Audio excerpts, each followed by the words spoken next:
শুভেচ্ছা। মাছরাঙার সাপ্তাহিক আলোচনা অনুষ্ঠান প্রাসঙ্গিকে আপনাদের স্বাগতম। সঙ্গে আছে আমি নুরুন নাহার উইলি। আমাদের দৈনন্দিন জীবনে সামাজিক ও রাজনৈতিক বাস্তবতায় যা কিছুই প্রাসঙ্গিক তা নিয়ে আমরা আলোচনা করব আমাদের অনুষ্ঠানে।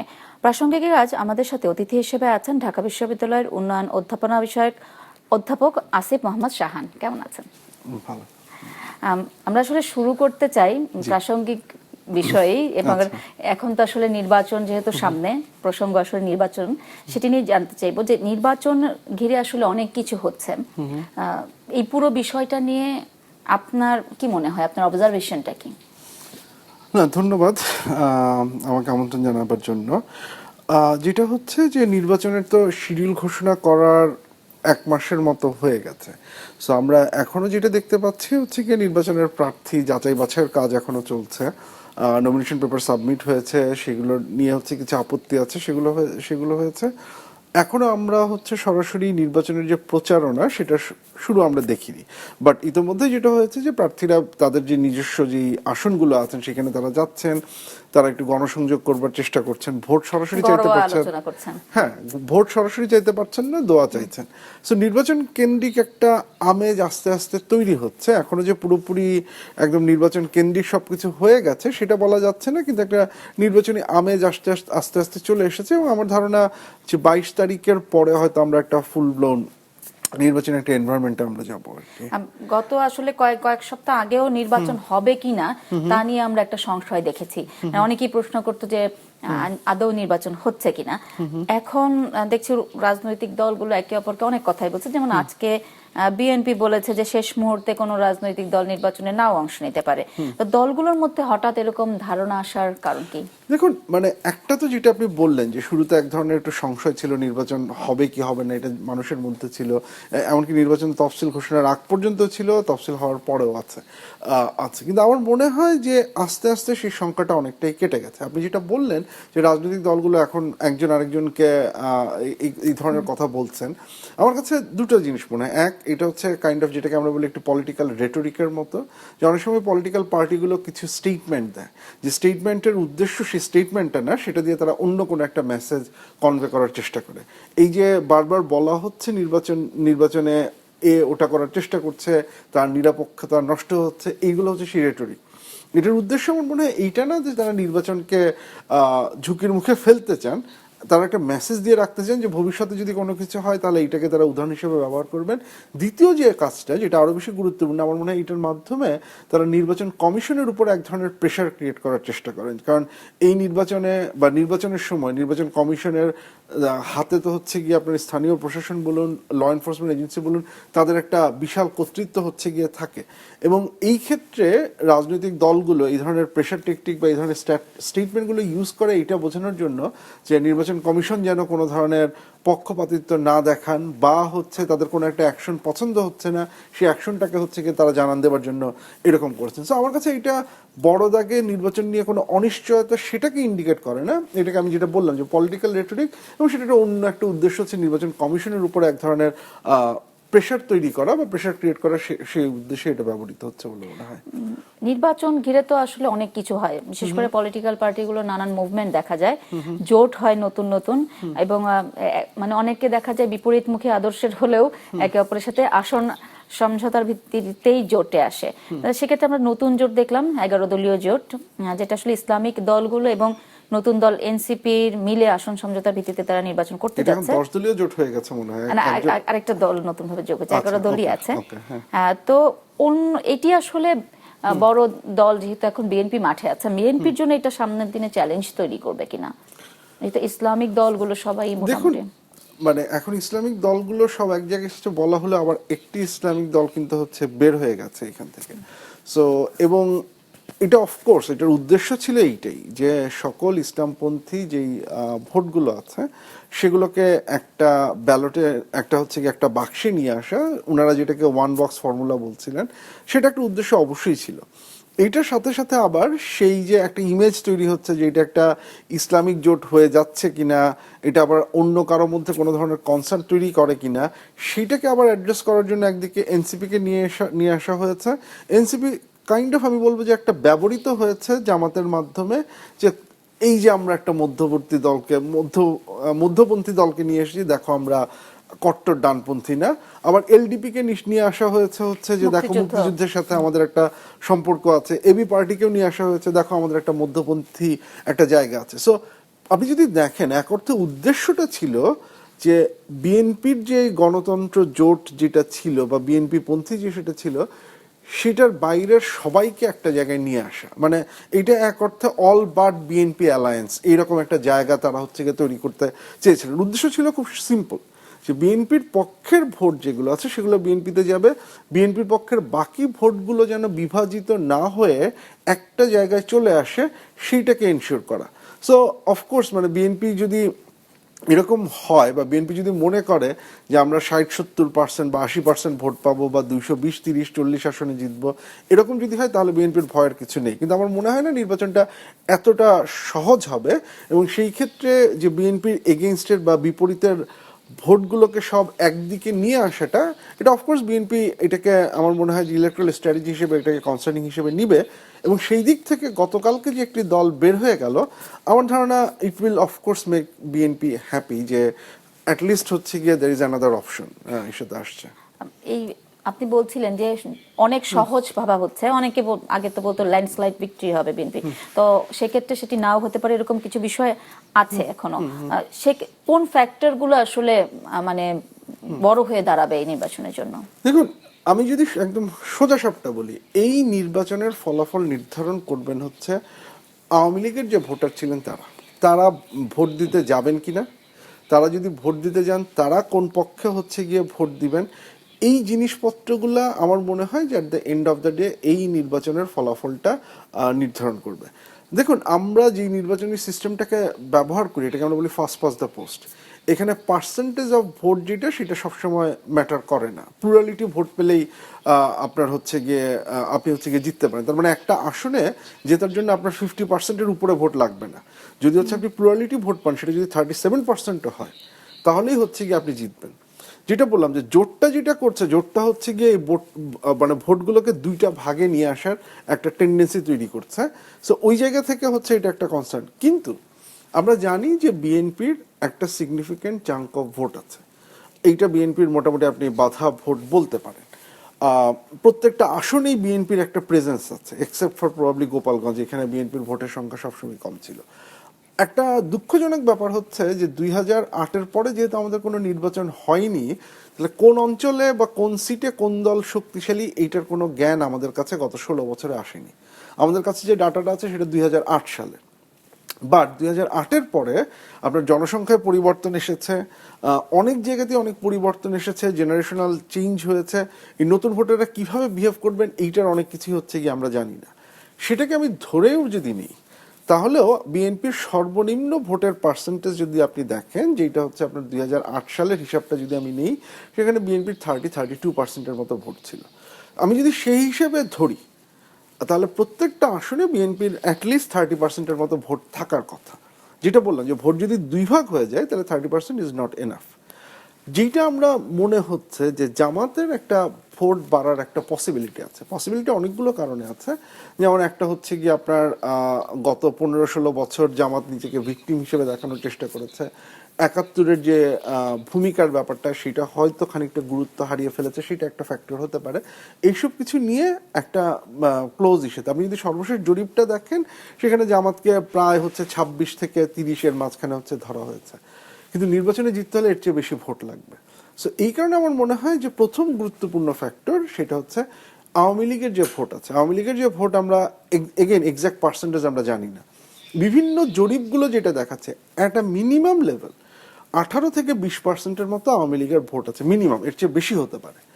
এর মাঝখানে একটা শক্ত গ্রুপ তারা নির্বাচনে ভোট দিতে যাবেন না। আমরা বিভিন্ন স্টাডি করছি এবং মাঠে যে দেখেছি যে এমন ভোটারের সাথে আমাদের কথা হয়েছে আওয়ামী লীগের, উনি বলেছেন হচ্ছে জান গেলে জান চলে যাবে কিন্তু আমি ভোট দিতে যাব না। সো তাকে আপনি কোনোভাবেই নড়াতে পারবেন না। এইরকম কিছু ভোট আছে, এরা হয়তো যাবেন না, বা এরা গেলেও এরা যাবেন হচ্ছে গণভোটে না ভোট দিতে, এছাড়া হচ্ছে ওনাদের আর কোনো ভোট কেন্দ্রে যাওয়ার ইচ্ছে নেই। এর বাইরে যে 8-12% বা মেবি আরো বেশি হতে পারে ইনারা যেতে পারেন, কিন্তু ওনারা চিন্তা করবেন যে যাওয়ার মতো যথেষ্ট নিরাপত্তা আমার আছে কিনা, আমি গেলে আমাকে কেউ ধরবে কিনা, আমি হচ্ছে গিয়ে শান্তিতে ভোট দিয়ে আসতে পারবো কিনা। অ্যান্ড দেন যাওয়ার পরের যে ফ্যাক্টরটা ইনারা আসলে কোন দিকে দিবেন, ইনারা কি জামাতে ভোট দেবেন না ইনারা এই কারণে আমি বলছি ওনারা হচ্ছেন গিয়ে একটা বড় অংশে আমরা যেটা বলি যে কিং মেকার, ওনারা হচ্ছে গিয়ে কিং মেকার। আরেকটা ফ্যাক্টর আমার মতে এই নির্বাচনে হবে হচ্ছে নারী ভোটাররা কোন দিকে যাবেন। একটা বড় অংশের নারী ভোটার, এবং আমাদের একটা ধারণা ছিল যে নারী ভোটাররা এর আগের এই নির্বাচনগুলোতে জামাতের পক্ষে ভোট দেন না। এইবার আসলে বিভিন্ন জায়গায় বিশেষ করে জামাতের কিছু প্রচার, জামাতের কিছু কাজকর্মের কারণে মনে হচ্ছে নারী ভোটারের একটা বড় অংশ জামাতের দিকে যেতে পারে। এখন সেটা কত অংশ যাবে, সেটা কি মেজরিটি অংশ যাবে কিনা বা প্লুরালিটি অংশ যাবে কিনা, এইটা হচ্ছে কি একটা ইম্পর্টেন্ট ফ্যাক্টর। সো মূল যেটা আমি বললাম যে আওয়ামী লীগের ভোটারটা আর হচ্ছে কি আপনার মহিলা ভোট যেটা, সেটা কোন দিকে যাবে। নতুন প্রজন্মের ভোট একটা সিগনিফিক্যান্ট ভোট, বাট সেইটা মেবি হচ্ছে একটা পার্টিকুলার দলকে সাপোর্ট করলে আমার মনে হয় মেজর ফ্যাক্টর এই আওয়ামী লীগের ভোটার গোষ্ঠী, তাদের ডিসিশনটাই মূল ভূমিকা পালন করবে। এই যে ভোট নিয়ে যেহেতু কথা হচ্ছে, আমরা দেখলাম যে জামাত ইসলামী আসলে গত 1.5 বছর ধরেই প্রচারণা চালাচ্ছে। তবে বিএনপিকে কিন্তু সেভাবে প্রচার চালানোর বিপরীতে আমরা অন্য অনেক কাজে ব্যস্ত থাকতে দেখেছি। তো তাদের যে প্রচার, সেটির কারণেও তারা আসলে এগিয়ে গেল কিনা? অবশ্যই, মানে এটা তো বটেই। জামাত যেটা করেছে, এটাকে আমরা একটা টার্ম বলি, আমরা বলি এটাকে বলি পলিটিক্স অফ ডিস্ট্রাকশন। জামাত যেটা করেছে, জামাত আপনি দেখবেন মানে এটা যে খুব সৎ বা অসৎ পন্থা আমি সেই আলোচনায় যাচ্ছি না, কিন্তু যেটা তারা করেছে স্ট্র্যাটেজিক্যালি আমি সেটার কথাই বলছি। আপনি যদি দেখেন যে প্রফেসর ডক্টর ইউনূসের সরকার আসার পর থেকে যতবারই নির্বাচন সংক্রান্ত যা যা দাবি এসেছে, নির্বাচন দিতে হবে এই সংক্রান্ত সকল কিছু এসেছে বিএনপির কাছ থেকে। BNP was looking for an election. Jamaat কিন্তু বলছে যে না না, নির্বাচন পরে দিলেও হবে, নির্বাচন আগে রিফর্ম করতে হবে, আগে নির্বাচন 2026 হোক, এই হোক, এইরকম সকল কথাবার্তা জামাত বলেছে। কিন্তু জামাত এই কথাবার্তাগুলো বলে দুটো কাজ করেছে। একটা হচ্ছে গিয়ে সে নিজে তার প্রস্তুতিটা নিয়েছে, কিন্তু সেন্ট্রালি সে একটা ডিস্ট্রাকশন তৈরি করেছে যে বিএনপিকে তার সমস্ত শক্তি বলেন, রিসোর্স বলেন, টাইম বলেন, সেটা ব্যয় করতে হয়েছে হচ্ছে গিয়ে না আমি নির্বাচন চাই এইটার পেছনে, আমি এবং দেন সংস্কার নিয়ে আলোচনায় আমি কতটুকু ছাড় দিব না দিব এই সাথে। সো জামাত এই বিএনপিকে ডিস্ট্রাক্ট করার কারণে, এবং এর সাথে যুক্ত হয়েছে আপনি যদি দেখেন যে বিএনপির প্রধান যিনি নেতা তিনি দেশে ছিলেন না, এবং যার ফলে কমিউনিকেশনেও একটা বড় ধরনের গ্যাপ ছিল। এই যে একটা কাইন্ড অফ একটা ডিফিকাল্ট সিচুয়েশনে বিএনপি ছিল, জামাত সেটার পূর্ণ সদ্ব্যবহার করেছে। এবং যদিও তারা মুখে বলেছে যে আমরা নির্বাচন চাই না, এই পুরো সময়টায় তারা প্রথমত তাদের প্রার্থী কারা কারা হবে সেটা ঠিক করেছেন। আপনি যদি খেয়াল করে থাকেন 2025-এর মোরলেস জুন জুলাই থেকেই কিন্তু আপনি জানেন যে জামাতের কোন আসনে কে দাঁড়াচ্ছেন। একদিকে এই পলিটিক্যাল পার্টিটা বলেছে যে আমরা নির্বাচনে পরে হলেও হবে, অন দি আদার হ্যান্ড তারা প্রার্থী ঠিক করেছে, অন্যদিকে বিএনপি কিন্তু সেই প্রার্থী ঠিক করার সময়ই পায়নি, তাকে হচ্ছে ফায়ার ফাইটিং করতে হয়েছে, তাকে অনেক কিছু নিয়ে ডিল করতে হয়েছে। As a result of that এই প্রার্থীরা 6, 8, 9 মাসের মতো সময় পেয়েছে ভোটারদের কাছে যাওয়ার, তাদেরকে বলার জন্য, এবং একই সাথে হচ্ছে গিয়ে এই লজিকটাও দেওয়ার জন্য যে দেখেন বিএনপি কত খারাপ কাজ করতেছে, এইদিকে দেখেন আমি আপনার কাছে এসেছি হচ্ছে গিয়ে আপনাকে ইসে করতে। এই বক্তব্যটা যখন তারা দিচ্ছে ফিল্ড লেভেলে, বিএনপি কিন্তু এইটার কোনো কাউন্টার দিতে পারছে না, কারণ বিএনপির কোনো স্ট্র্যাটেজি নেই। বিএনপি তখন হচ্ছে সেন্ট্রালি চিন্তা করছে বা আন্দোলন করার চেষ্টা করছে নির্বাচন কত আগে আনা যায়। বিএনপি সেন্ট্রালি চিন্তা করছে তারেক রহমান কবে ফিরবেন। বিএনপি সেন্ট্রালি চিন্তা করছে সংস্কার নিয়ে আমরা কোনটা ছাড় দিব কোনটা ছাড় দিব না। আর এইদিকে হচ্ছে লোকালি সেটা চলছে। As a result of that এই 6-7 আজকে এই আমরা জানুয়ারিতে দাঁড়িয়ে যেটা আমরা জানি যে আপনি যদি ফিল্ড লেভেলে যান, রুরালে যান, জামাতের নেতাকর্মীরা অন্তত একবার ভোটারদের কাছে গিয়েছে। বিএনপির অধিকাংশ ক্ষেত্রে, সব ক্ষেত্রে হয়তো আমি বলবো না, অধিকাংশ ক্ষেত্রে ভোটারদের কাছে এখনো পৌঁছানোই হয়নি, এবং তারা আসলে কি চান সেটা তারা বলতে পারেননি। অন দি আদার হ্যান্ড জামাত একটা মেসেজ দিতে পেরেছে, আমি সেই মেসেজ ভালো না মন্দ সেটা আমরা হয়তো পরে আলাপ আলোচনা করব, কিন্তু জামাত কিছু একটা মেসেজ হচ্ছে গিয়ে তারা দিতে পেরেছে, যার ফলশ্রুতিতে যার ফলে যেটা হয়েছে যে একটা অ্যাডভান্টেজেস পজিশন পলিটিক্যাল ক্যাম্পেইনে জামাত পেয়েছে বলে আমার মনে হয়। 5 আগস্ট পরবর্তী সময় তো আমরা দেখলাম ডানপন্থী যে রাজনীতি আছে সেটা আসলে খুব দাপটের সাথে সামনে এসেছে। তো এটি আসলে বাংলাদেশের যে আমাদের রাজনৈতিক বাস্তবতা, সেখানে ভোটের মাঠে কি ধরনের প্রভাব রাখবে? ভোটের মাঠে এটার প্রভাব দুই ধরনের হতে পারে। আমি আগে একটু বলি যে মানে যেটা হচ্ছে যে আমরা যেটা 5ই আগস্টে যেটা হলো, এটাকে আপনি বিপ্লব বলেন বা গণ অভ্যুত্থান বলেন, আপনি যেভাবেই আইডেন্টিফাই করতে চান না কেন, পৃথিবীর সকল দেশেই এই গণ অভ্যুত্থান পরবর্তী জায়গায় রাজনৈতিক স্পেসে একটা শূন্যতা তৈরি হয়। যে আগে যে রাজনৈতিক দলটা খুব দাপটের সাথে ছিল, তাকে যেহেতু আপনি ফেলে দিয়ে একসে করলেন, সো রাজনৈতিক জায়গায় একটা হচ্ছে কি শূন্যতার সৃষ্টি হয়। এই শূন্যতাটা পূরণ করবার জন্য বিভিন্ন ধরনের রাজনৈতিক শক্তির উত্থান ঘটে। হ্যাঁ, এদের একটা নাম আছে, এদেরকে বলে ফ্রি রাইডার্স। এই ফ্রি রাইডার্সটা হচ্ছে গিয়ে এই স্পেসটাকে দখল করার জন্য তৈরি করে। এই ফ্রি রাইডার্সদের মধ্যে কিছু অংশ আমাদের যে নর্মাল যে ডেমোক্রেটিক প্রসেসের যে পলিটিক্স, সেটার মধ্যে অংশগ্রহণ করে, যার মধ্যে আপনি জামাত ইসলামী এসে অংশগ্রহণ করেছে। ইসলামী আন্দোলনের কথা যদি বলেন, তারাও কনসেনসাস কমিশনের মিটিংয়ে বা সেটা করেছে। এই ছাড়াও এদের সমর্থনযুক্ত আরেকটা গ্রুপ থাকে, যাদের মূল উদ্দেশ্যই থাকে হচ্ছে তাদের ভার্সনটাকে এস্টাবলিশ করা, যে আমি বিপ্লব করেছি, আমি জিতেছি, সো আমি যা বলবো সেটাই করতে হবে। সো এই ধরনের একটা গ্রুপের উত্থান ঘটে, এবং সেইটা আমরা যেটাকে মব বলেন বা দঙ্গলবাজি বলেন, যাই বলেন না কেন, সেটা ওই জায়গা থেকে উঠেছে। সো আমার ধর্মের একটা স্পষ্ট রূপ আছে, সেই রূপের সাথে মাজার যায় না, সো মাজার ভাঙতে হবে। আমার সংস্কৃতি এরকম হতে হবে, সেটার সাথে ছায়ানট যায় না, সো ছায়ানট হচ্ছে গিয়ে আঘাত করতে হবে। এই যে জিনিসটা, যে আমার ভার্সন অফ ট্রুথ, আমি যেটা মনে করি সেইটা, যে পাশাপাশি দুইটা জিনিস যে চলতে পারে, এইটাতে বিশ্বাস না রাখা এবং আরেকটাকে অ্যাটাক করতে যাওয়া, মানে শুধু জিনিসটা এরকম বলা না যে আমি এটাকে চাই না আমার দেশে, অ্যান্ড দেন হচ্ছে গিয়ে সেই অধিকারটাকে কেড়ে নেওয়ার জন্য আপনি হচ্ছে গিয়ে ঝাঁপিয়ে পড়েন। এইটা খুব অস্বাভাবিক কিছু না। এটা যেটা বললাম যে বিপ্লব পরবর্তী বা গণ অভ্যুত্থান পরবর্তী অনেক রাষ্ট্রে এই ঘটনাটা ঘটেছে, সে একইভাবে বাংলাদেশে ঘটেছে। যেইটা বাংলাদেশে হয়েছে, এই সরকার একটা চরম ব্যর্থতার পরিচয় দিয়েছে এটাকে অ্যাড্রেস করার জন্য, যার ফলশ্রুতিতে একসময় যেটা হয়েছে হচ্ছে কি একটা এই পপুলার একটা মানে পপুলিস্ট একটা, যে ওকে যে যত বেশি জোরে গর্জন করতে পারবে সরকার হচ্ছে তার কথাই শুনবে।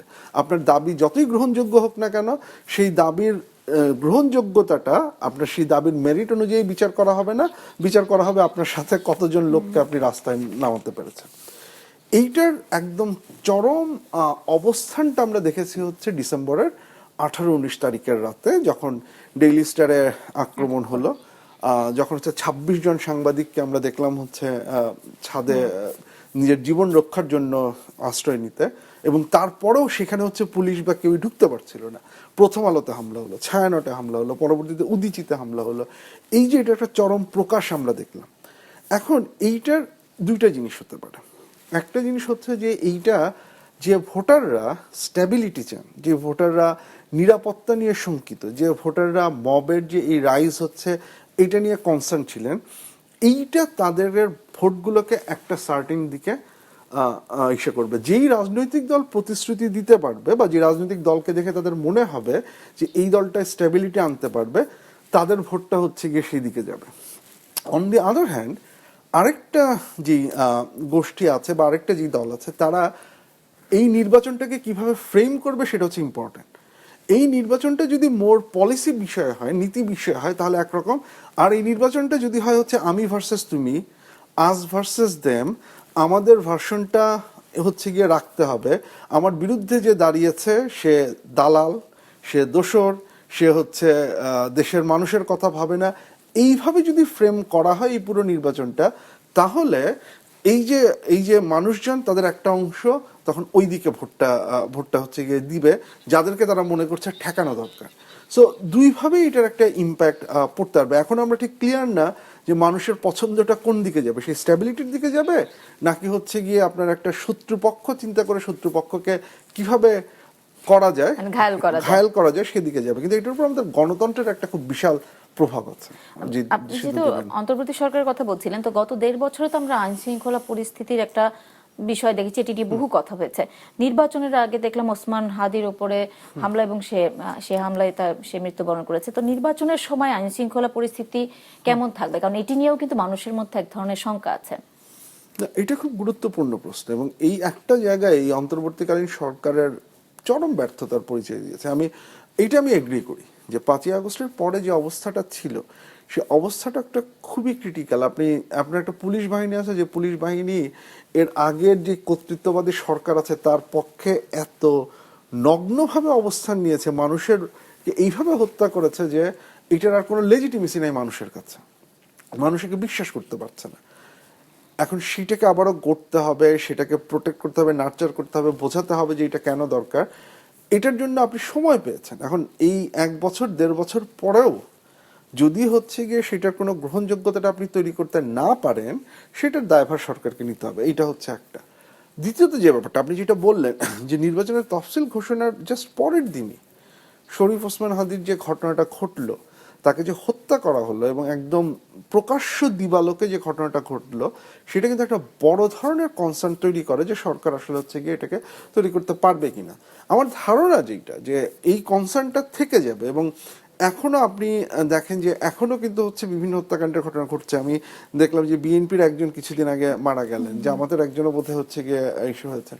এই ধরনের ঘটনাগুলো সরকার কত শক্তভাবে, এবং তার চেয়েও বেশি কথা হচ্ছে এইখানে সেনাবাহিনীর ভূমিকাটা কিরকম হবে নির্বাচন চলাকালীন সময় যখন সেনাবাহিনী ডিপ্লয় করা হবে, সেই ডিপ্লয়ের টাইমটা এবং সেনাবাহিনীর হাতে কি ধরনের ক্ষমতা দেওয়া হবে এবং সেনাবাহিনী এই রুল অফ লটা মেনটেন করতে পারবে কিনা, আমার ধারণা সেইটার উপরে খুব গুরুত্বপূর্ণ ভূমিকা পালন করবে যে আমরা এটা করতে পারবো। কিন্তু কনসার্নটা আছে যে এটা আরও বাড়তে পারে, আরও খারাপ হতে পারে, এইটা সরকারের ক্যাপাসিটির টেস্ট। এবং আমার একটা জিনিস জাস্ট মনে হয় যে ডক্টর মোহাম্মদ ইউনূস যদি বারবার ইতিহাসের সবচেয়ে গ্রহণযোগ্য নির্বাচন করব এই ধরনের মানে এই ধরনের আশা ব্যক্ত করার চাইতে উনি যদি একটা রিয়েলিস্টিক কথা বলেন, মানে আমার মনে হয় এই ধরনের আশা যখন আপনি ক্রিয়েট করেন না, এক্সপেকটেশন যখন ক্রিয়েট করেন না, সেই এক্সপেকটেশন যদি ফেইল করে বা এক্সপেকটেশনে যদি সামান্য ঘাটতি হয়, তাহলে মানুষ অনেক বেশি রিয়্যাক্ট করে।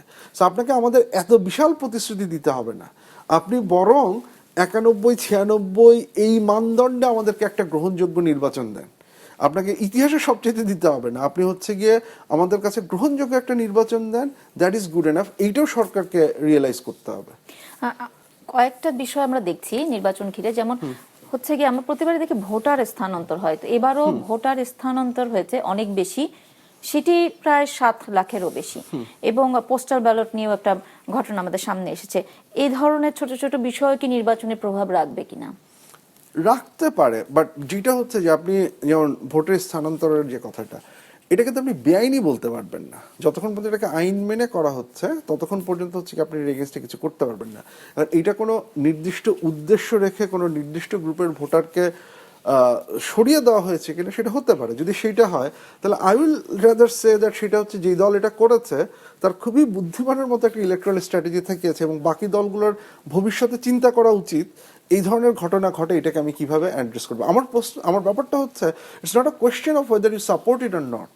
আপনি লিগ্যাল বাউন্ডারির মধ্যে থেকে এটা যদি করেন তাহলে হচ্ছে কি ইটস এ স্ট্র্যাটেজি, যেটা একটা অ্যাকসেপ্টেবিলিটি আছে।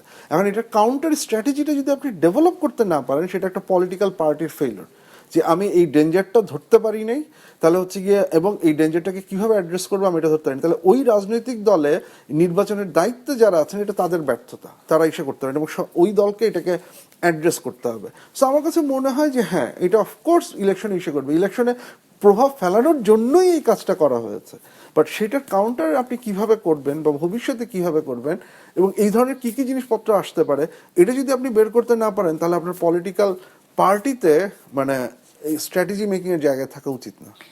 কিছুক্ষণ আগে আমরা এনসিপির বিষয়ে আলোচনা করছিলাম, তো এনসিপি তো জামাতের সাথে ইলেকশন করছে, তো এই জায়গাতে আসলে এনসিপি কে আমরা যেভাবে বা সবাই যেভাবে এক্সপেক্ট করছিল, অনেকে আসলে আশাহত হয়েছে, সামনের দিনে তাদের রাজনীতিতে এই বিষয়টা প্রভাব রাখবে কিনা? অসম্ভব প্রভাব রাখবে। আমার কাছে তো মনে হয় যে এটা শুধু আশাহতের কোয়েশ্চেন না, এটা এনসিপি আসলে প্রকৃত অর্থে একটা কি ধরনের রাজনৈতিক দল এইটার ব্যাপারে একটা প্রশ্ন তুলে দেয়। দেখুন, এনসিপি যখন শুরু হয় পলিটিক্যাল সায়েন্সে আমরা এই ধরনের রাজনৈতিক দলগুলোকে একটা নাম দিই, এগুলো বলে মুভমেন্ট পার্টি, যারা একটা মুভমেন্ট থেকে আসে এবং তারা মুভমেন্টের অ্যাসপিরেশন যেটা সেটাকে হচ্ছে গিয়ে লালন করে। এনসিপি বারবারই বলে এসেছে যে তারা হচ্ছে মুভমেন্ট থেকে উঠে আসা পার্টি, তারা নতুন বন্দোবস্ত চায়, নতুন ইসে চায়, এই সব কিছু চায়। এই কিছু বলার পরে নির্বাচন তো হচ্ছে আপনার সামনে একটা অপরচুনিটি, যেটা দিয়ে আপনি আপনার পার্টি স্ট্রাকচার গড়ে তুলবেন। আপনি হারেন নির্বাচনে, কেউ আপনাকে বলছে না যে এই নির্বাচনে আপনাকে জিততে হবে, কেউ বলছে না। আপনি যেটা করতে পারতেন, আপনি হচ্ছে যদি ওই 125টা না কয়টা আসনে তারা ইনিশিয়ালি ঠিক করেছিল, 300 আসনে তারা নমিনেশন ফর্ম বিক্রি করেছেন, আপনি এই জায়গাগুলো থেকে যদি হচ্ছে লোক চিন্তা করে, লোক আইডেন্টিফাই করে আপনি আপনার পার্টি স্ট্রাকচারটা যদি তৈরি করতে পারতেন, তাহলে হচ্ছে কি সেটা একটা ইস্যু হতো। এখন দেখুন কি দাঁড়ালো, দুইটা জায়গায়। নাম্বার ওয়ান, আপনি 30টা জায়গায় দাঁড়াচ্ছেন।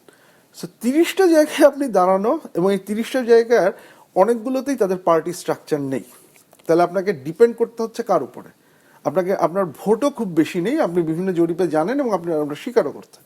আপনাকে ডিপেন্ড করতে হচ্ছে জামাত ইসলামের উপরে। তাহলে আপনি একটা রাজনৈতিক দলের অর্গানাইজেশন, একটা রাজনৈতিক দলের ভোটার, এইগুলোর উপরে নির্ভর করে আপনি যদি ধরা যাক আপনি জিতে ক্ষমতায় আসলেন, আপনি কি আসলে নিজস্ব ভয়েসে বলতে পারবেন? কারণ আপনি তো ডিপেন্ড করেছেন ওই রাজনৈতিক দলের উপর। এবং আপনি যদি আজকে হঠাৎ করে বলেন যে না, আমি আর জামাতের সাথে নাই, আমি হচ্ছে কোনো জামাত এই কথা বলছে, এই কথার আমি তীব্র বিরোধিতা করি, আপনার ওই এমপি তো রাজি হবে না, কারণ সে তো জিতে আসছে হচ্ছে গিয়ে জামাত ইসলামের যে ভোটার আছে তাদের ভোটে। সে কি তার ভোটারের ভয়েসকে ইগনোর করে এই কাজটা করতে পারবে? এবং যদি করে তাহলে ভোটের কি হবে? দ্বিতীয় যে ব্যাপারটা, এটা আরো ডেঞ্জারাস, তারা 30টা আসনে প্রার্থী দিয়েছে, কিন্তু তাদের 270টা আসনে তাদের প্রচারণা করতে হবে। তাহলে এখন এনসিপি, যেই রাজনৈতিক দলটা বলছে তারা অন্তর্ভুক্তিমূলক বাংলাদেশ চায়, যে দলটা বলেছে হচ্ছে কি তারা নতুন রাজনৈতিক বন্দোবস্ত চায়, তারা এখন তাদের ভোটারদেরকে 270 আসনে যে কি বলবে? যে আমরা অন্তর্ভুক্তিমূলক বাংলাদেশ চাই, কিন্তু বাবা তোমরা ভোট দাও ওই রাজনৈতিক দলটাকে যে রাজনৈতিক দলটা একজনও মহিলা এমপিকে নমিনেট করেনি। আমরা প্রো রিফর্ম, আমরা সাইন করেছি বা আমরা সাইন করব যে 5% মহিলাকে নমিনেশন দেওয়া উচিত, কিন্তু এবং তোমরা হচ্ছে আমার দলের ভোটার, তুমি আমার আদর্শে বিশ্বাস করো, কিন্তু আমি তোমাকে এখন বলছি ওই রাজনৈতিক দলকে ভোট দাও যে বলছে হচ্ছে নারীর কর্মঘণ্টা দরকার হলে হচ্ছে কমায় 5 ঘন্টায় হচ্ছে গিয়ে নিয়ে আসতে হবে।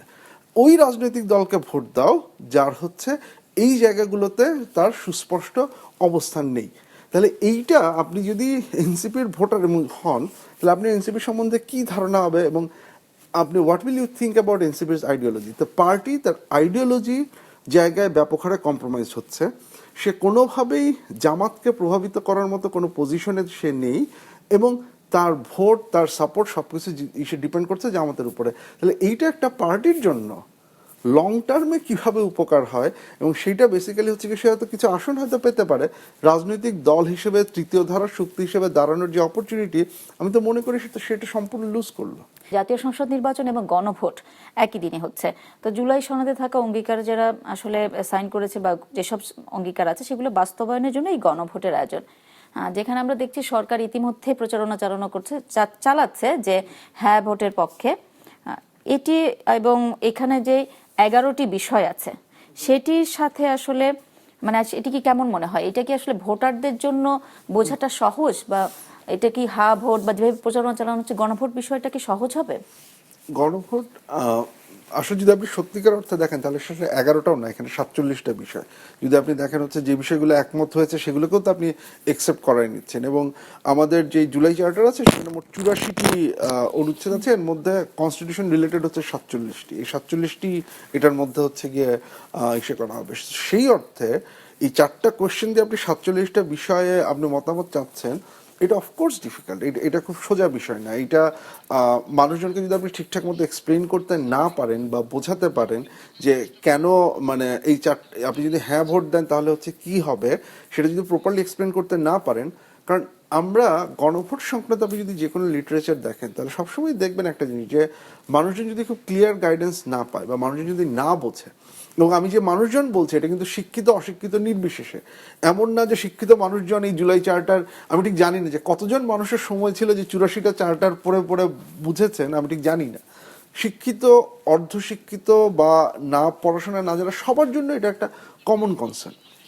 আমরা একাডেমিক লিটারেচারে যেটা দেখি, মানুষজন যখন বোঝে না তখন সে দুইটা কাজ করে। এক, সে যে দল সাপোর্ট করে সেই দলের দিকে তাকায় যে ওই দল কি বলতেছে, ওই দল যা বলে সে হচ্ছে গিয়ে তাই ভোট দেয়। আবার যদি হচ্ছে গিয়ে ওই দল কিছু না বলে বা সে যদি তারপরেও ক্লিয়ার না হয় তাহলে সে না ভোট দেয়।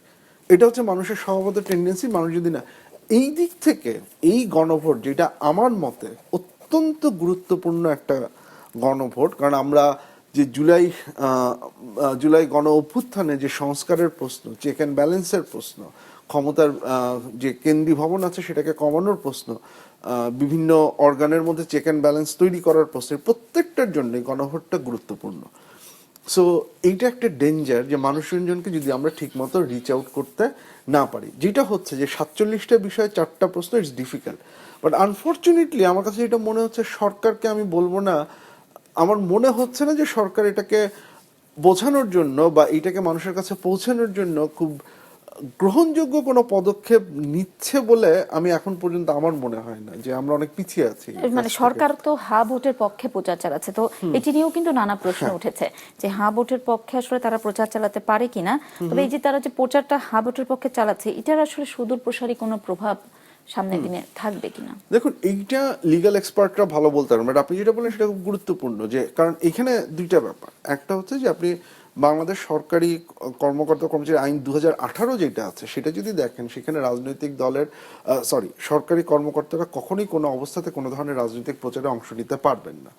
এখন সরকারের পক্ষ থেকে আমার ধারণা বলা হবে এটা আসলে রাজনৈতিক প্রচার না, এটা হচ্ছে গণভোটের যে ব্যাপারটা, এটা আগস্ট পরবর্তী এটার সাথে সম্পূর্ণভাবে সংযুক্ত, এবং এটা হচ্ছে জনগণের অ্যাওয়ারনেস রেইজ করার একটা প্রক্রিয়া, সেইটাকে সেইভাবে হয়তো তারা ইসে করবেন। অন দি আদার হ্যান্ড যারা এটার বিরোধিতা তারা বলবেন যে এটাকে এভাবে করা যাবে না। আপনি প্রচার চালাইতে গেলেও আপনি যখন মানুষ যদি জানতে চায় যে হ্যাঁ ভোট দিলে কি হবে, তখন আপনার বক্তব্যে যদি কোনো ধরনের বায়াস তৈরি হয় তাহলে হয়তো সেটা এক ধরনের চ্যালেঞ্জ হবে।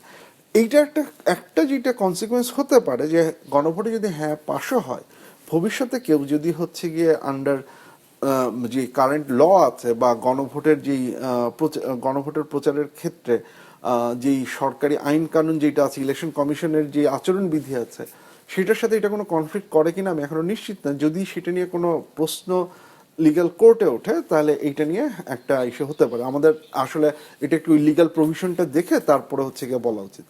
কিন্তু যেটা বললাম যে মানুষজনকে বোঝানো কিভাবে, আমরা অনেক ক্ষেত্রে যেটা দেখেছি, আপনি রাষ্ট্রযন্ত্র ব্যবহার করার একটা বিধিনিষেধ আমরা অনেক ক্ষেত্রে দেখেছি। সরকারের যারা মানে মন্ত্রী বা উপদেষ্টা যারা আছেন তারা প্রচারণা চালাতে পারেন হ্যাঁ পক্ষে।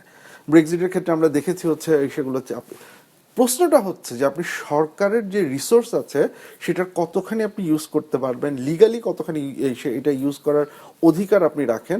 এবং এই ক্ষেত্রে আমার কাছে মনে হচ্ছে সরকার যেটা একটা বড় ভুল করছে, যে এই যে বাংলাদেশে এতগুলো এনজিও আছে, এতগুলো সিএসও আছে, যারা গত 15-20 বছর ধরে হচ্ছে আপনার অ্যাওয়ারনেস রেজিং এর কাজগুলো করেছে, সরকার কেন তাদের সাথে কথা বলছে না? তাদের সাথে কথা বলেছে, হ্যাঁ, বাট বললেও আপনার স্ট্র্যাটেজিটা যেটা, সেটা হচ্ছে গিয়ে কেন তাদের মাধ্যমে নিতে হচ্ছে না? দেখুন, আমি আপনাকে একটা কথা বলি, যে সরকার যে বলছেন যে হ্যাঁ ভোট দিলে উচ্চকক্ষ হবে, আপনি একটু ফিল্ডে যে রুরাল এরিয়াতে বিভিন্ন, শুধু রুরাল না আরবানেও, মানুষজনকে জিজ্ঞেস করে দেখেন তো কয়জন উচ্চকক্ষটা বোঝে।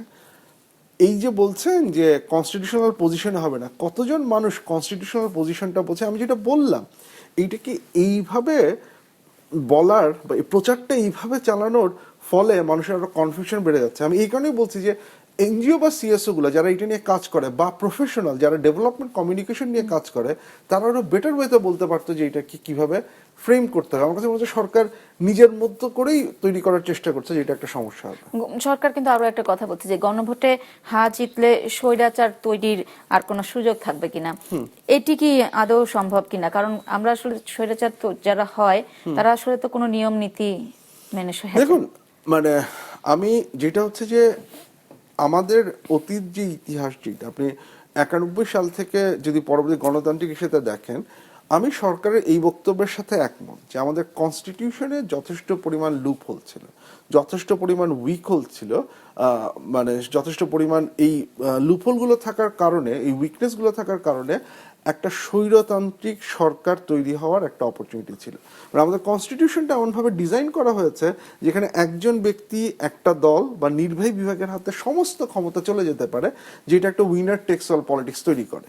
সো এইটা একটা বড় ধরনের গলদ, যেটাকে রেকটিফাই করা দরকার। সেই রেকটিফাইটা সরকার এটা আমাদের করার চেষ্টা করছে, এই জায়গায় আমি সরকারের সাথে একমত। এবং এইটা যেটা করবে, এটা একটা সুযোগ তৈরি করবে যে আমরা একটা গণতন্ত্রের দিকে যাত্রা করার। কিন্তু আমি এই জায়গাটাই দ্বিমত করি যে এটা করলেই সকল সমস্যার সমাধান হয়ে যাবে, ব্যাপারটা তা না। কারণ ভবিষ্যতে যে কোনো রাজনৈতিক দলগুলো কেউই ফেরেস্তা না। প্রত্যেকটা রাজনৈতিক দলই কখনো না কখনো ক্ষমতাকে আবারও নিজের হাতে নিতে যাবে, সে আবারও কনস্টিটিউশনে হাত দিবে, সে আবারও হচ্ছে গিয়ে বিচার বিভাগকে বা হচ্ছে আমলাতন্ত্রকে পলিটিসাইজ করার চেষ্টা করবে। সে হয়তো এক্সিস্টিং রুলসের মধ্য থেকেই সে কোনো একটা লুপহোল বের করবে, কারণ বাংলাদেশের হিস্ট্রি বলে বাংলাদেশের সকল রাজনৈতিক দল রুলসের মধ্য থেকেই একটা লুপহোল বের করে ঝামেলা তৈরি করেছে। এই ঘটনা আবারও ঘটবে। প্রশ্নটা হচ্ছে এইটা ঠেকানোর পুরো মেকানিজম আপনি কনস্টিটিউশন দিয়ে করতে পারবেন না। এটার জন্য সিভিল সোসাইটি লাগবে, এটার জন্য মিডিয়া লাগবে। এগুলোর কতখানি ফ্রিডম আমরা হচ্ছে গিয়ে এনশিওর করতে পারছি, এটার জন্য আমলাতন্ত্রের কতখানি জবাবদিহিতা আমরা নিশ্চিত করতে পারছি, যেগুলো কনস্টিটিউশনের বাইরের ব্যাপার। এই রিফর্মগুলো বা এই জায়গাগুলোতেও হচ্ছে গিয়ে আমাদের নজর দিতে হবে। আমরা দেখলাম যে অন্তর্বর্তী সরকার যে ঐকমত্য কমিশন গঠন করেছিল সেখানে সকল রাজনৈতিক দলই বসেছিল একসাথে, কিন্তু বর্তমানে তারা আসলে মানে এখন গণভোটের পক্ষে যেভাবে ভোট চাইছে সেটিকেই মনে হচ্ছে যে সংস্কারের বিষয়ে রাজনৈতিক দলগুলোর অঙ্গীকার বা অবস্থান অনেক ক্ষেত্রে সরকারের সন্দেহ আছে, সে কারণেই তারা মানে গণভোটটাকেই সামনে রাখতে চাইছে। সরকার কি রাজনৈতিক দলগুলোর ইচ্ছা বা এই যে তারা যে প্রমিসটা করেছে সেটি নিয়ে এখনো সন্দিহান কিনা, যে তারা আদৌ সংস্কারটা বাস্তবায়ন করবে কিনা? দেখুন, মানে এই গণভোটে অনেস্টলি স্পিকিং, এই গণভোটটা যদি আপনি দেখেন, গণভোটের 1 নাম্বার যে প্রশ্নটা আছে যে কনস্টিটিউশনাল পজিশন বা এটা যদি হ্যাঁ জয়যুক্ত হয়, তাহলে কিন্তু এটা যে একদম অবিকল যেভাবে বলা হচ্ছে সেইভাবে করা হবে তার কোনো লিগ্যাল গ্যারান্টি নেই। লিগ্যাল গ্যারান্টি নেই হচ্ছে এই কারণে, আপনি জুলাই সনদটা যদি দেখেন, জুলাই সনদের ভাষ্য একটা বলা আছে এবং ডিসেন্ডিং অপিনিয়ন বলা আছে। আপনি এই প্রশ্নটা যেভাবে করা হয়েছে সেখানে ডিসেন্ডিং অপিনিয়নের একটা অপশন আছে। সো এই যেটা হচ্ছে একদম নিশ্চিত যে উচ্চকক্ষ হবে কিনা, উচ্চকক্ষে 51 আসন থাকলে কনস্টিটিউশন অ্যামেন্ডমেন্টের যে বিধানটা, এটা দেখবেন 2 নম্বরটা খুব স্পষ্ট করে বলা আছে, 2 নম্বর প্রশ্নটা। এইটাতে যদি হ্যাঁ জয়যুক্ত হয়, তাহলে হচ্ছে কি যেই দল ক্ষমতায় আসবে তারপরে এটা করার একটা বাধ্যবাধকতা থাকবে। কিন্তু এইখানেও কতগুলো ফাঁকি আছে। যেমন আমরা এখনো জানি না থ্রেশহোল্ড কত হবে, 1% না 5%। আমরা এখনো জানি না যে আপনি পার্সেন্টেজ যোগ করার পরে যদি 5-6টা সিট খালি থাকে সেগুলো কিভাবে ডিস্ট্রিবিউট হবে, এগুলো নাই।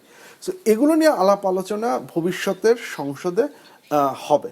আমরা এখনো জানি না যে রাজনৈতিক দলগুলো এটাকে কিভাবে করবে। যেটা সরকার মনে করছে যে রাজনৈতিক দলগুলোর হাতে পুরোপুরি ছেড়ে দিলে একটা অনিশ্চয়তার ব্যাপার থাকে, রাজনৈতিক দলগুলো চাইলেও করতে পারেন না, আপনি রাজনৈতিক দলগুলোকে বাধ্য করতে পারেন না যে এইটার সাথে। সে কারণে আমার ধারণা যে সরকার মনে করেছে যে যেহেতু এইটা গণ অভ্যুত্থান পরবর্তী একটা সরকার, যার নিজস্ব একটা রেসপন্সিবিলিটি আছে, তার নিজস্ব একটা ভিউ আছে, সেই জায়গা থেকে এইটার পক্ষে তার প্রচারণা চালানো দরকার। এবং এই জায়গাতেই প্রশ্নটা চলে আসে যে আপনি যদি অ্যাওয়ারনেস রেইজ করতে চান, তাহলে পক্ষে বলানো চাইতে তো বরং হচ্ছে হ্যাঁ কি আর না কি এইটুক বুঝিয়ে বিষয়টা হচ্ছে গিয়ে মানুষের হাতে ছেড়ে দেওয়া।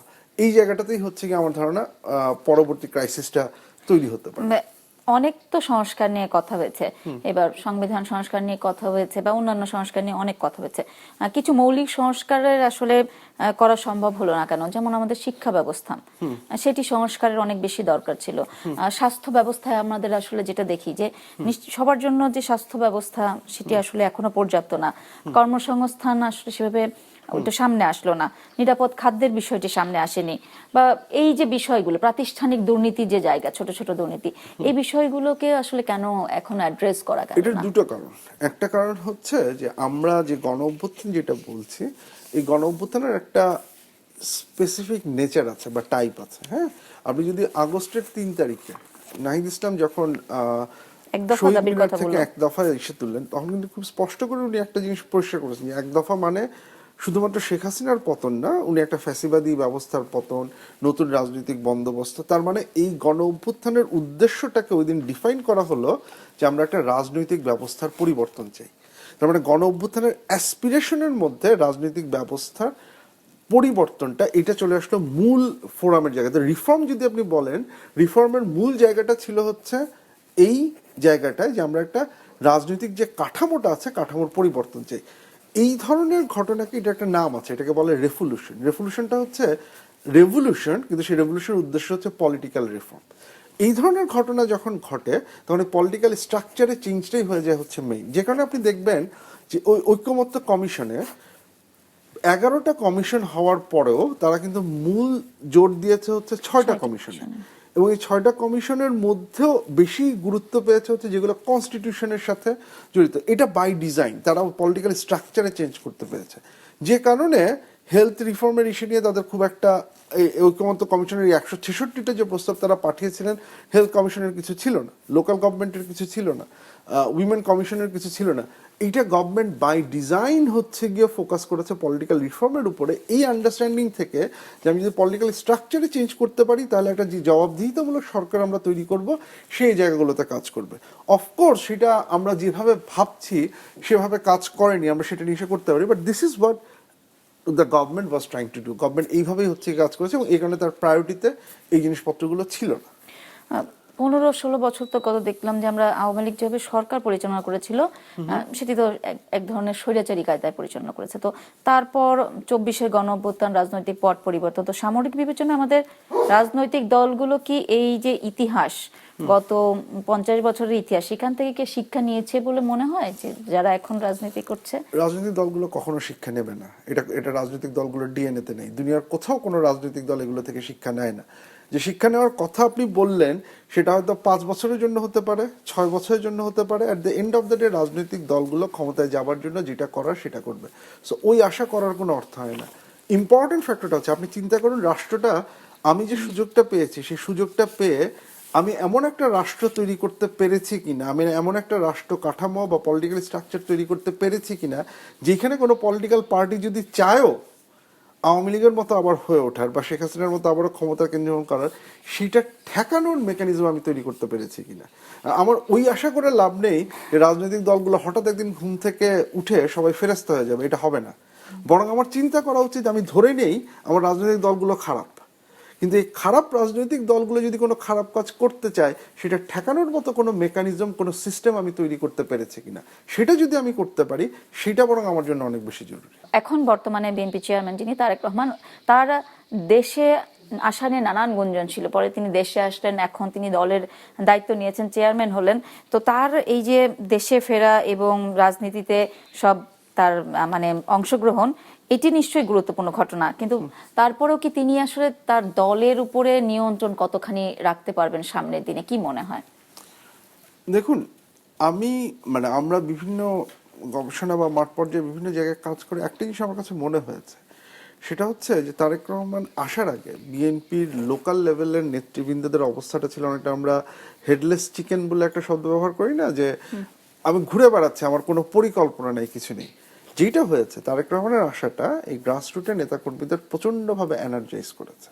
তারা অনেকদিন পরে তারা রিলেট করতে পারছেন, তারা পার্টির প্রতি সাথে যে সম্পর্ক, এবং এইটা নির্বাচনের সময় খুব গুরুত্বপূর্ণ একটা ঘটনা। কিন্তু তারেক রহমানের ভবিষ্যতে যেটা দরকার, এইটা কতদিন টিকে থাকবে, কতদিন এসে থাকবে, এটা ডিপেন্ড করবে তারেক রহমান ভবিষ্যতে বা অতি দ্রুত নির্বাচনী প্রচারণা বা এটার জন্য উনি এই বিভিন্ন জায়গায় যাচ্ছেন কিনা দলের নেতাকর্মীদের সাথে। কারণ এই দলের নেতাকর্মীরা অনেকেই তাকে জুমে দেখেছেন বা আপনার বিভিন্ন সোশ্যাল মিডিয়ার মাধ্যমে দেখেছেন, সামনাসামনি দেখেননি, এবং ভোটাররাও তাকে এইসব বিভিন্ন মাধ্যমে দেখেছেন, সামনাসামনি দেখেননি। এইটা উনি গিয়ে যেতে পারছেন কিনা, কতটা সময় তিনি ব্যয় করছেন এই কাজে, কতটা সময় তিনি দিচ্ছেন তার লোকাল নেতাকর্মীদের যারা তার জন্য অধীর আগ্রহে অপেক্ষা করছে, এবং এইটার একটা ফল বা একটা ইম্প্যাক্ট ভোটারের উপরেও পড়বে। এইটা যদি তিনি যথাযথভাবে করতে পারেন তাহলে আপনি যেটা বললেন যে দলের উপরে তার কর্তৃত্ব বলেন, কারণ দলের নেতাকর্মী তার উপরে আস্থা বলেন, এবং ভোটারদেরও তাকে জানার পরে তার একটা ইম্প্যাক্ট পড়বে। তো উনি যদি যথাযথভাবে এটা না করেন, একটা জিনিস যেটা হয়েছে যে বাংলাদেশের পলিটিক্স অনেক চেঞ্জ হয়ে গেছে। আপনি আগের মতো বিভাগবারই একটা করে জনসমাবেশ বিশাল করবেন, লাখ লাখ মানুষ আসবে, আপনাকে দেখে চলে গেল, সেই পলিটিক্স থেকে আমরা বের হয়ে আসছি। মানুষ এখন একটু পার্সোনাল টাচ চায়, সে চায় আপনার কাছাকাছি আসতে, সে চায় আপনাকে তার কথা বলতে, সে চায় যে আপনাকে অনেক সময় দরকার হলে ছুঁয়ে দেখতে। এই যে ব্যাপারটা যেটা ঘটছে, তারেক রহমান এটাকে কতখানি এমব্রেস করে নেন সেটার উপরে আমার ধারণা অনেক কিছু নির্ভর করবে ভবিষ্যতে। বিএনপি নিয়ে তো আসলে অনেক অভিযোগ আছে, 5 আগস্ট পরবর্তী সময় তার চাঁদাবাজি থেকে শুরু করে অনেক ধরনের অভিযোগ আছে। তো দলের উপরেও নিয়ন্ত্রণ প্রতিষ্ঠা করার বা দলকে আসলে একটা জায়গায় আনার কাজটাও নিশ্চয়ই তাকে করতে হবে। এক করতে হবে। এবং এটার ক্ষেত্রে সবচেয়ে গুরুত্বপূর্ণ যে ইন্ডিকেটর আপনি দেখবেন সেটা হচ্ছে বিদ্রোহী প্রার্থী যারা আছে তাদেরকে উনি বসাতে পারছেন কিনা। যদি তারেক রহমান আসার পরও বিদ্রোহী প্রার্থীরা এমন হয় যে তারেক রহমান বলেছেন, অনুরোধ করেছেন, আদেশ দিয়েছেন, তারপরেও তারা সরেননি তার জায়গা থেকে, জেতা বা হারার কোয়েশ্চেন না, তারেক রহমান বলার পরেও তারা শুনি তারেক রহমানকে তারা ডিফাই করতে পেরেছেন, এইটা দলের উপর তার কন্ট্রোলের জন্য খুব একটা ভালো মেসেজ দেয় না। সো এইটার সাথেই ডিপেন্ড করবে, কারণ যিনি এই কাজটা করতে পারবেন তিনি হচ্ছে গিয়ে যখন দলের কর্মীদের বা ইসেদেরকে বলবেন চাঁদাবাজি, কারণ চাঁদাবাজি করো না, এটা একটা খুব কমন মেসেজ, কিন্তু এই কথাটা কতখানি সিরিয়াসলি আমি নেব সেটা ডিপেন্ড করবে হচ্ছে গিয়ে আমার লিডার তার যে উনি যেটা বলছেন সেটাকে উনি ফলো আপ করেন কিনা, সেটাকে উনি বাস্তবায়ন করেন কিনা। এবং আমি যদি উনার এটাকে ফলো আপ না করি তাহলে তার কোনো নেগেটিভ কনসিকোয়েন্স আমার মানে আমার পেতে হয় কিনা। এটা যদি উনি তৈরি করতে না পারেন তাহলে এই যে যেটা বললাম যে এই জায়গায় ওনার কন্ট্রোলটা আসবে না। সো ওইটা আমাদের দেখার বিষয় আছে যে এইটাকে উনি স্টাবলিশ করতে পারেন কিনা এই কন্ট্রোলটা।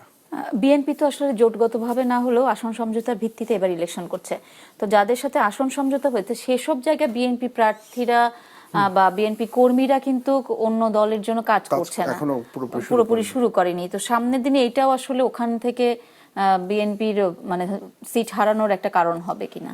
হতে পারে। এবং এগেইন আমি যেটা বললাম যে এইখানে যে তারেক রহমানের ইনিশিয়াল লিডারশিপ এবং দলের উপর তার কন্ট্রোলের একটা প্রমাণ। আমি এটা অপছন্দ করছি, তারপরেও হচ্ছে আমি এটা শুনছি, তার মানে হচ্ছে আমার লিডারশিপের প্রতি আমার কমিটমেন্টটা বা লয়ালটিটা ভিন্ন ধরনের, বা লিডারদের হচ্ছে গিয়ে সেই কন্ট্রোলটা আছে। সো যদি সেটাকে এস্টাবলিশ করা যায় তাহলে আপনি যেটা বললেন যে সিট হারানোর সম্ভাবনা কমে আসবে, তাতে যে একবারে বন্ধ হয়ে যাবে তা না। কারণ বাংলাদেশে শুধুমাত্র এইটা না, অনেক কিছুই মানে হচ্ছে এখানে ম্যাটার করে। এর মধ্যে কোন মার্কায় আপনি করছেন সেটা ইম্পর্টেন্ট। আমি কথার কথা আমি ধানের শীষে ভোট দিতে চাই, আমি এখন কেন্দ্রে যেয়ে দেখলাম ধানের শীষ নাই, আমি হয়তো ভোটই দিব না, বা হচ্ছে আমি অন্য কোনো একটাতে ভোট দিয়ে আসবো, আমার পরিচিত পাল্লা, আমার পরিচিত মার্কা মেবি এইটা, সো আমি ওইটাতে হচ্ছে গিয়ে দিয়ে আসবো। এই ধরনের ঘটনাও ঘটতে পারে। কিন্তু মূল কথা হচ্ছে আপনি যেটা বললেন যে দলের কর্মীরা তার পক্ষে হচ্ছে কাজ করছেন কিনা, সেইটা হচ্ছে এই হারের যে পার্সেন্টেজ সেটাকে হয়তো একটু কমিয়ে দিতে পারে বা ইম্প্যাক্ট করতে পারে, সেটা হচ্ছে সবচেয়ে গুরুত্বপূর্ণ। অনেক ধন্যবাদ আপনাকে আমাদের এই পর্বে অতিথি হয়ে আসার জন্য। দর্শক, সময় হলো বিদায় নেওয়ার। এই ছিল আজকের আমাদের প্রাসঙ্গিক। ইউটিউব চ্যানেলে দেখতে পারেন আমাদের এই অনুষ্ঠান, এছাড়া ফেসবুকে আপডেট পেতে ভিজিট করুন মাছরাঙা টেলিভিশনের পেজে। পরবর্তী পর্বে আবারও হাজির হব নতুন কোনো অতিথিকে সাথে নিয়ে। আজকের মতো শুভরাত্রি।